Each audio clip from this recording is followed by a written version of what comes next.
Welcome to the NXT Podcast, your home for weekly NXT reviews and insight. The beautiful part of NXT is that when one dream ends, another dream begins. Find all of your NXT news, recaps, and analysis right here.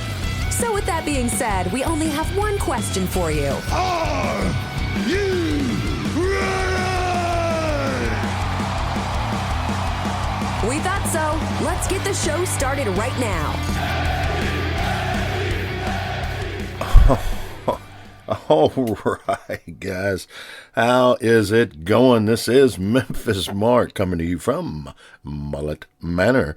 It's Saturday, October 22nd, and we're going to do a review of Halloween Havoc. That's right, Halloween Havoc. It's the showcase for NXT this month, and I believe there's only one more event for this year, for NXT, that is. So they start off with Chucky, of course, doing all the promos and the Gitzos, and talking scary. And they go into the North American title. It's a ladder match, and it's a 5-way. It's Carmelo Anthony, of course, with Trick, and you got Von Wagner with Mr. Steele, and you got Nathan Frazier and Wesley and Mensa. And when they start this match off, Nathan Frazier is on fire. He's flying around. He's taking everybody out. It looks really good. Everything's going good. He is the first to bring a ladder out.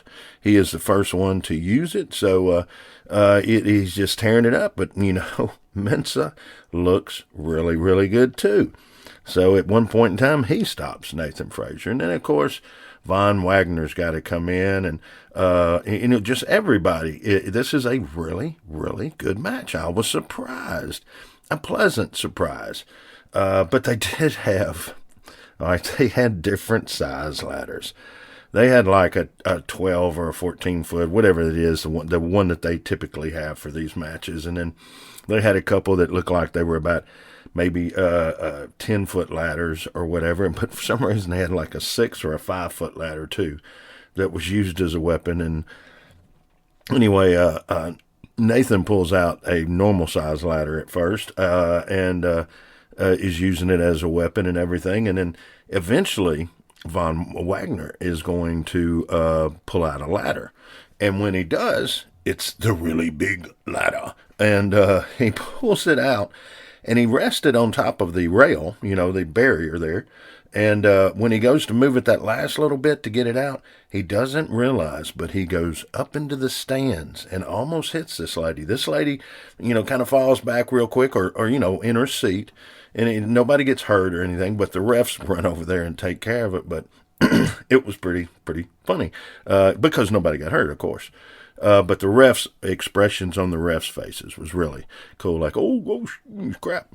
But man, you had Nathan Frazier drop kicking Mellows off ladders and back flipping on ladders, and Mensa just flying off the top ropes, and just a little of everything going on in this match. As I said, you would think it wouldn't be as good, but as I said, even with the short ladder with, I think it was Mensa and Nathan Frazier, they double teamed, I believe it was Von Wagner. Yeah, that's what it was, because they ended up stuffing him between a barrier and something else, because they hit him a few times and he came to go back and they got him again, and then they just both jumped on him. But they were partners kind of for a second or two in the match there, a couple different times during the match. So as I said, it was really surprisingly good.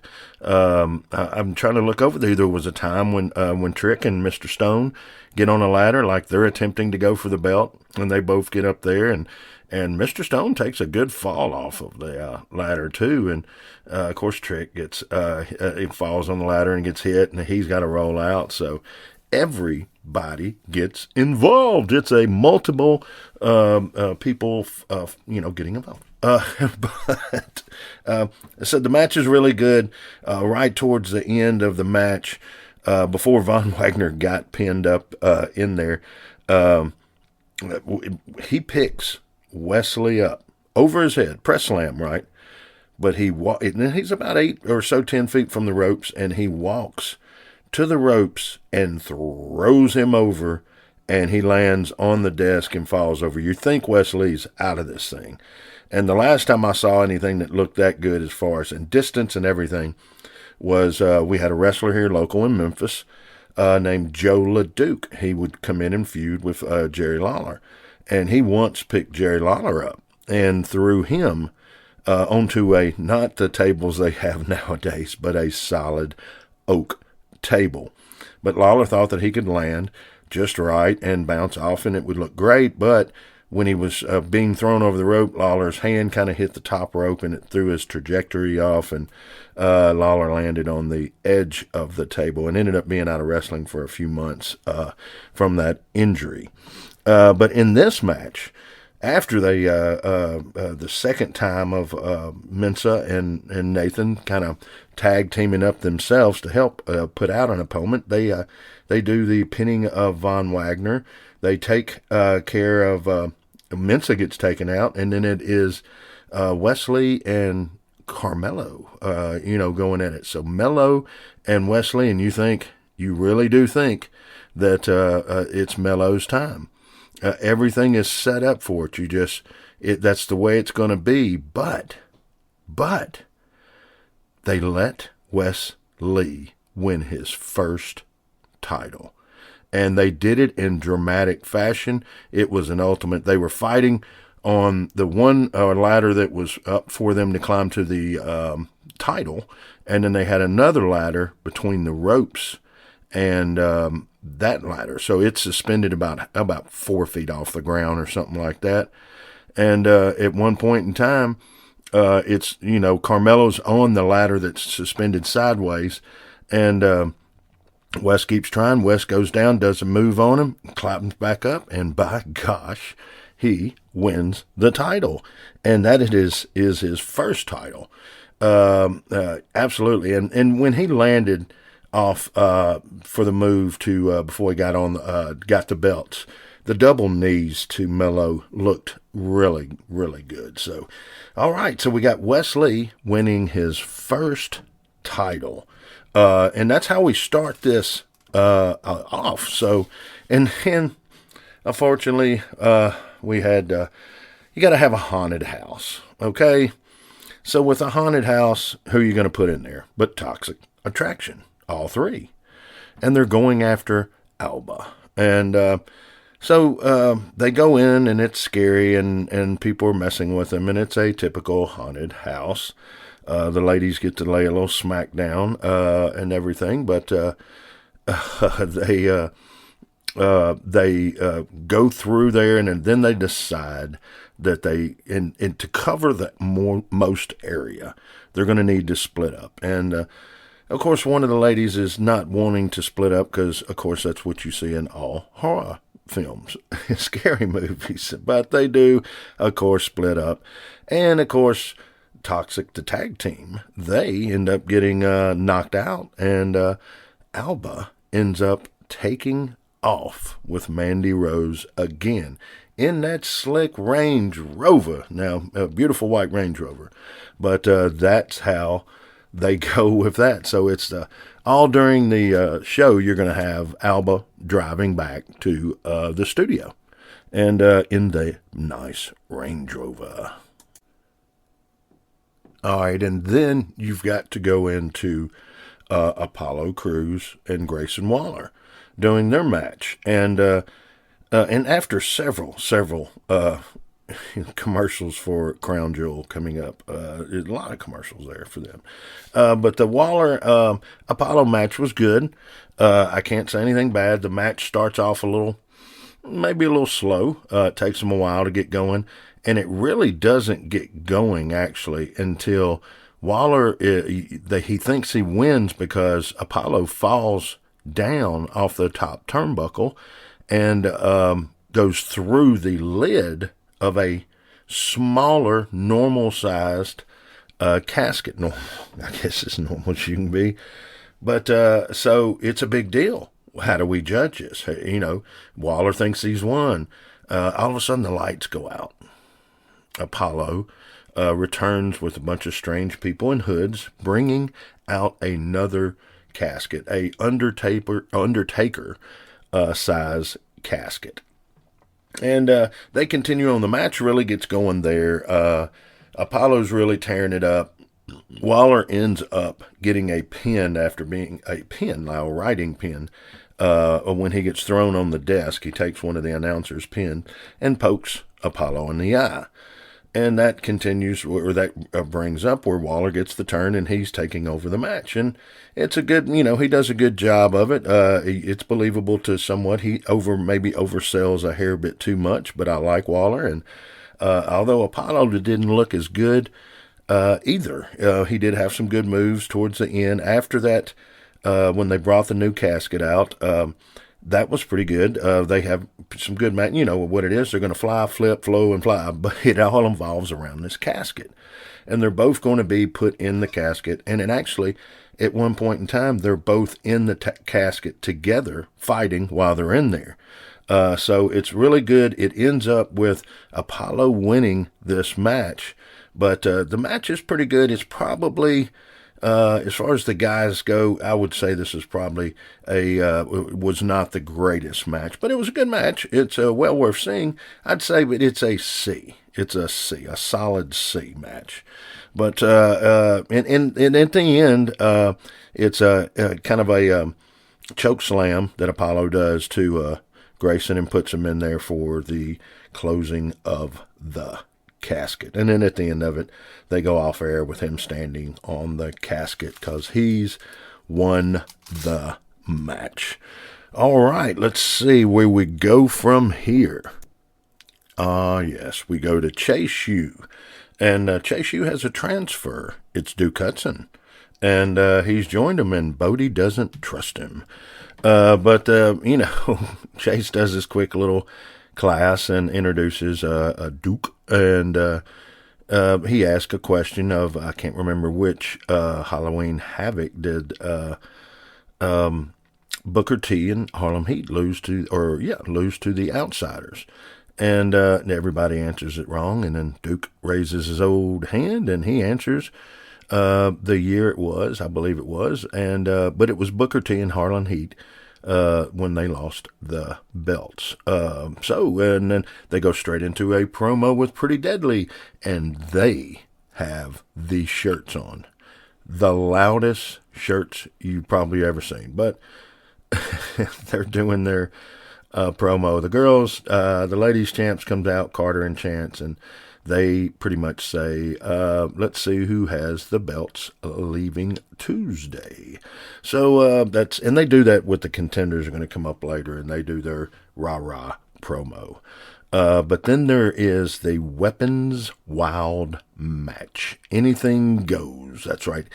Anything goes. It's Cora Jade versus Roxanne Perez. And of course, it was a while back. The initial thing starts off with Cora breaking a skateboard over Roxanne Perez. And what does she bring into the ring?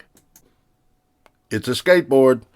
So she's bringing the skateboard out. Cora has her stick, which she, when they start the match, it's skateboard beats all rocks, paper, scissors. Because everything Cora tries to throw at her, the skateboard takes down.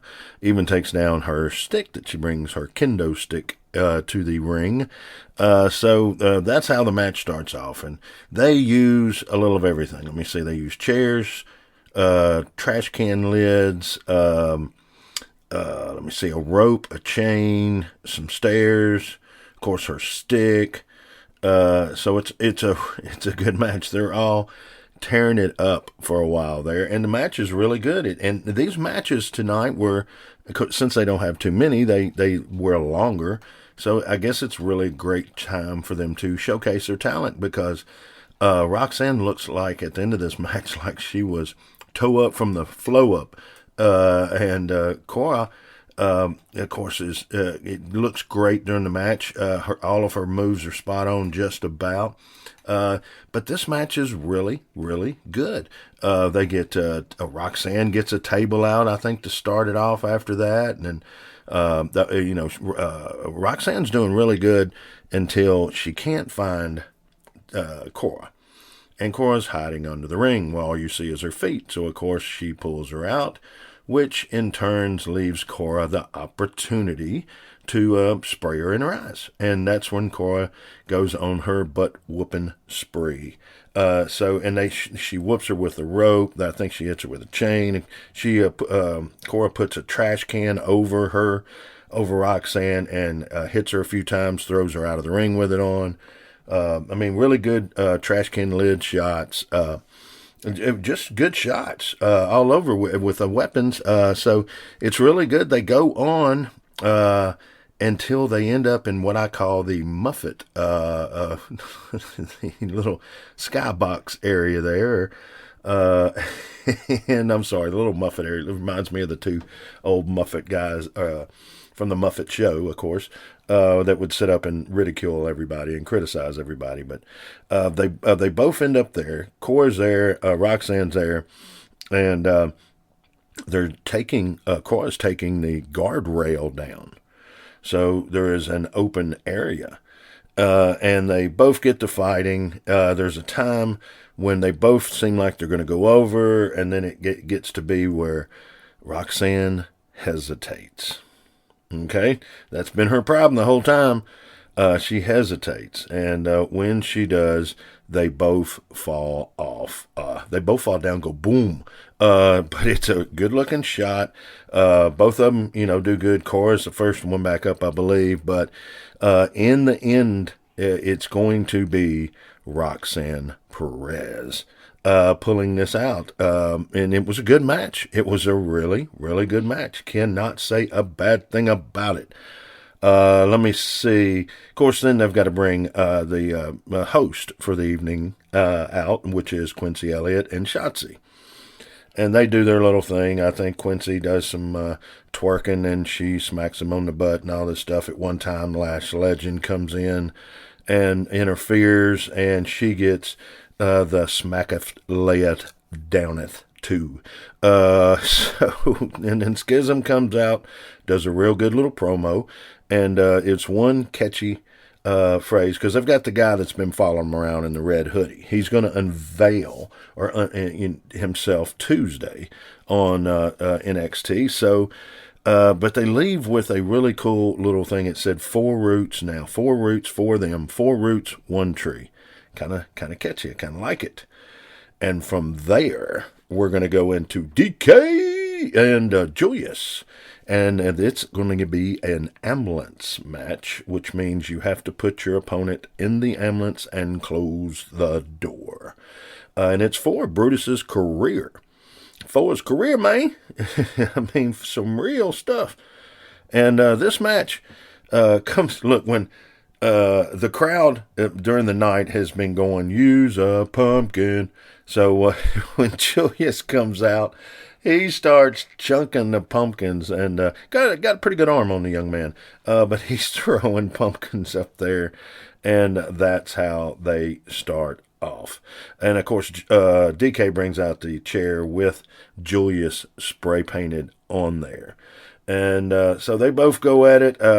They're really, really doing some great moves. Of course, they're both collegiate athletes, but, man, they were going back and forth. They didn't spend a whole lot of time at first out front. They fought back to where the ambulance was in another area. They had some fans back there that it could watch, but it was out of the main the arena view. So I'm sure they were just watching it on the monitor.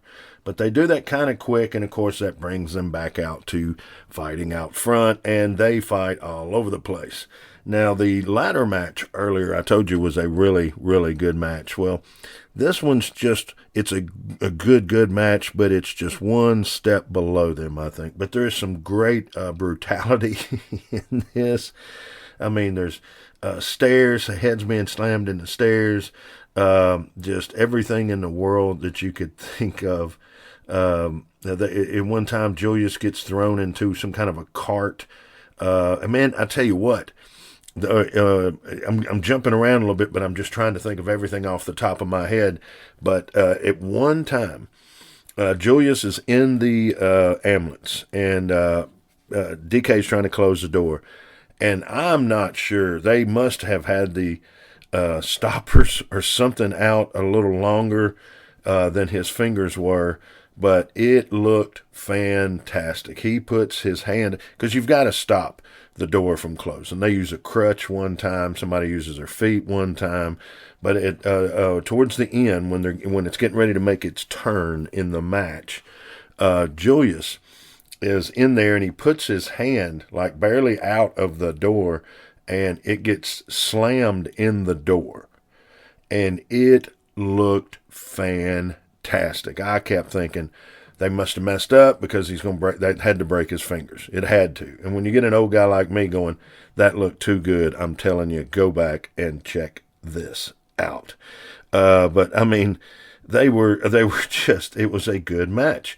Julius gets to hit DK with the chair that was originally with his name on it that was used against him last week. He gets to hit DK 10 times with the chair too. So that's really good. I mean, there's a ton of good stuff in there. There's a tornado DDP that gets used, or that style. A lot of throws. A lot of stuff like that. So anyway, it ends up with Julius winning after he beats the daylights out of DK right at the end, man. And I mean, it was pretty. It looked really good. He carries him back there for the win to close it up. And then as he's pulling off, Alba is pulling in the Range Rover.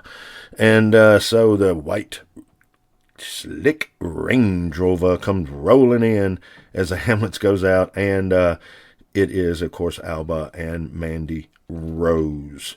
And so that's going to be the start of this. Mandy slips out the side. They kind of fight and fall all the way to the ring. And then the referee is notified. Let's start the match. And Alba really comes out on fire. I like the way she works. When she doesn't get a pin, she immediately goes back into offense. And that's what she did several times in this match. And now Mandy, I have to say, I believe this was Mandy's best match that I have seen. When she got her chance, Alba's tearing her up, and then Alba goes to the top rope, and that's where Mandy knocks her off, and that's the turn of the match. So, and Mandy looked really, really good. I mean, she's been getting better and better, of course, but I was really surprised at how good she looked. The match is a good match, kind of brutal, it surprised me at how, good the girls were just beating the crap out of each other. And it comes to an old classic turn. Of course, now they had left Toxic back at the haunted house, of course, and now they show up, of course. I guess they thumbed a ride, hitchhiking, let me see. Don't think anybody knows what that is. All right, they Ubered probably back to the studios, and they're in Orlando, Florida, and they show back up and they stop the referee. When they do, there's a move done on them where now the referee and Toxic are all down, and of course Alba hits her finishing move. No referee. And, and soon as she goes out to check on the referee, puts the referee in the ring, Toxic gets up, does their double kick, rolls her in. Mandy does a kiss of a rose, and that is how that match ends. But, I mean, Alba does a beautiful tornado DDP, and let me see. As I said, Mandy looked really, really good, surprisingly good. So, hey, guys, I'd have to give it a C. Yeah, maybe a C plus. Maybe a C plus. I'm going to give it a C. That's what I'm going to do. A C plus. All right, let's see. What do we got next? Okay, now it is Braun, JD, and Dragunov. And this was a B plus, A minus match. Even with working with Braun being so stiff, these two guys, Dragunov and JD, were just, McDonough, was just really, it's a banger match. I mean, JD just surprised. I mean, I've seen him, several times, and he's good. Yes, I know he's good. You don't have to, I understand he is good, but in this match, he was better. And Dragunov, man, I really thought he was going to win this match. Well, that just tells you that he didn't. I guess I let that cat out of the bag. Man, like I mentioned, Braun's real stiff to work with, but he's getting where he can sell better, but he is a stiff guy. But at one time, Dragunov both of the guys, I believe, at one time, but Dragunov especially was trying to suplex Braun, and it took him the whole match before he did. But Braun, of course, suplexed the crap out of everybody standing within his reach, except the ref, of course. But Dragunov, his elbows are just awesome. I was surprised, and JD's kind of laying back and letting the other two guys fight for a while there. Because Dragunov really tees off on JD first with a big kick, and it just kind of goes from there. They both whooping on JD for a while. JD slides out, and he just watches and lets the other two guys beat the crap out of each other. And at one point in time, they end up with a move where both of the guys, Braun and JD, are in the corner sitting, and there is a Shane McMahon sighting. No, I mean, but no, the way Shane McMahon loves to jump from turnbuckle to turnbuckle, or them long jumps, but he loves to do that turnbuckle to turnbuckle, and that's what Dragunov does in this one, and it looked really good. There was a one point in time, there was a suplex off the turnbuckle, and as the guy's flying through, it's JD, I believe. No, it was Dragunov. As he was flying through the air, he grabs him and power bombs him too. That's towards the end of the match, but I mean, everybody gets to beat the crap out of everybody. There's pins on everybody. Braun actually goes down several times, and it looks very good the way he does it. I have to give that Braun does it. You know how he can do a back drop anyway. I know it's a simple move, but he gets them air, buddy. They get up there and get into another time zone. And some good slams to the stairs are always good. These guys made it look really good. So as I said, just really, really good match, man. JD at one point in time, when he gets turned on the second time by both of the guys, gets thrown to the outside, and he's clapping like, yay, if y'all just beat each other up, and then, and they are. That's what Braun and Dragunov are doing. And they both look at each other and decide they're going to beat the crap out of JD, which they do. And JD is out for a while and everything. So this match continues on. At one point in time, the chops that Dragunov were putting on JD were just loud, like thundering through Orlando. And but JD ends up doing a 450 splash, and it looked really good. It was not a finish, but it was supposed to be. And then he also does a brain buster that was just on Braun that was just really, really good. So JD looked really good in this. Dragunov looked really good. In the end, you're going to have a blast from we're going to have a blast from the past. It's a Frankensteiner by Edgar Winter. No, it was a Frankensteiner ends up leading to the win for Braun. But it was a banger match. So that's pretty much the way it goes now. As I said, A- on that one, B+ on that match. So Braun, of course, retains the title.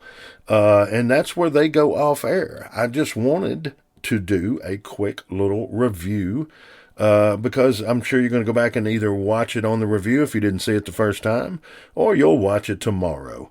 Either way it goes, it is a worthwhile watch. So guys, you know what? Let me check the old clock here, and I think that is going to do us up. So guys, as always, rescue if you can, spay and neuter, and this is Memphis Mark, and you know what? I'm out.